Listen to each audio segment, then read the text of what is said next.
Hi humans, boundaries is what we are going to be talking about today. Do you have any boundaries in your life? Do people around you have boundaries? If there were no boundaries, this is how my life would be. I'd get up in my PJs, grab my pillow, go to the nearest bookstore, order for a cup of tea, lie in the bookstore couch and read and be there the whole day and order my lunch as well, and not expect to be asked for any kind of payment. Can you believe what kind of world that would be? Everyone doing what they please? I don't think that would be a nice world, would it? So today we are going to be talking about boundaries and how to set them up. Remember, as you're creating boundaries in your life, do not go over other people's boundaries. I expect you and I kindly request that you share in the comment section some of the boundaries that you have set in your life. The boundaries that I've set in my life are three. I have set emotional boundaries, material boundaries, and mental boundaries. So let's dive into that. Because as humans, we are emotional beings, we need to set emotional boundaries. How do we do this?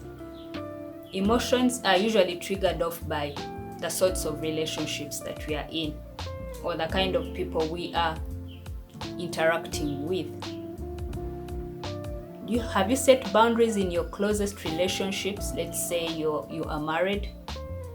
Have you set boundaries for your partners and your kids?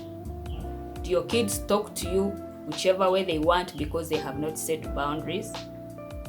Are your children the bosses at home because you have not set boundaries?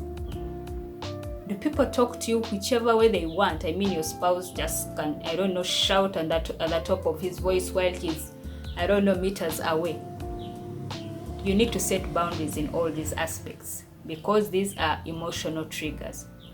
To do that, you need to sit down with either your child or your spouse or your friend and tell them what your boundaries are.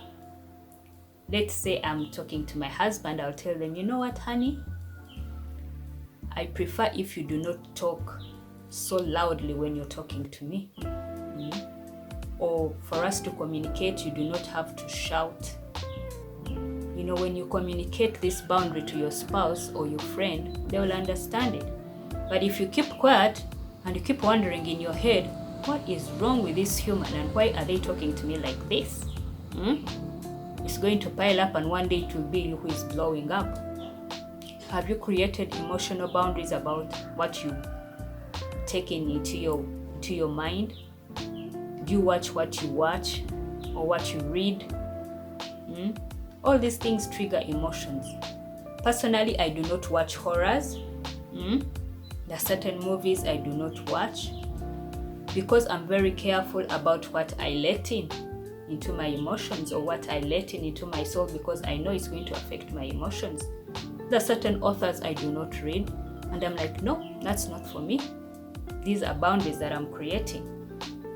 There are certain ways I do not talk to people. There are certain ways I do not behave around some people because I do not want to go over their boundaries. By the way, when you're setting boundaries in your life, do not go over other people's boundaries. Create emotional boundaries because we are emotional beings, and if our emotions are like a roller coaster, we are not going to have a happy life. Mental boundaries is something else that we need to look into. I've set mental boundaries.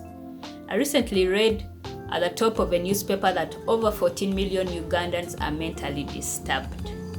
We are living in a time when people's heads are cocos. We are not 100 actually. Most of us have mental problems and mental issues and we don't even know it, or we don't even understand it. Stuff like depression, which is considered a disease of the rich who do not have to worry about food and the basic needs. But that's not it. So what are the boundaries that I've created for my mental, good state? I've created a boundary that I have stopped having these mental arguments.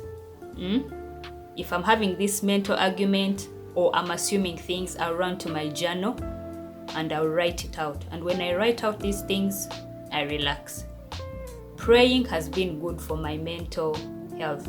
Like, it's a boundary. Like, if my head is going haywire, I'll be like, pray. Pray about this. Or I'll meditate. You can meditate for 5 minutes to, kind of release your mind and make it kind of empty for a few minutes. Though it's not something easy at the start, but it is doable. To set off other boundaries for your mental health, you do not have to comment about all sorts of things, because they are also going to let other people comment about your comments, especially on the internet. You should tell your mind, or you should be the kind of person who is like, there are certain arguments I do not get in. Let people have their beliefs. Let people have their opinions. I know there are some people who are so closely identified with their opinions and they think they are part of them. So when someone says something bad about your opinion, or they do not agree with, it just sets you off in your head and you feel like, what is wrong with them? So when you set mental boundaries for yourself, you have a good life, because we are mental people. Like, we have minds and we have to keep our minds safe and healthy. Those are some of the boundaries that I've set in my life. Please share in the comment section some of the boundaries that you have set in your life, things that have worked for you, and those that have not worked for you. You need to set boundaries in your life, because boundaries keep you away from a lot of BS. They're like a shield. Do not go over other people's boundaries as well. Create boundaries. Do not go over other people's boundaries. Take care of yourself and yours. I'll be waiting to hear from you in the comment section. Bye-bye.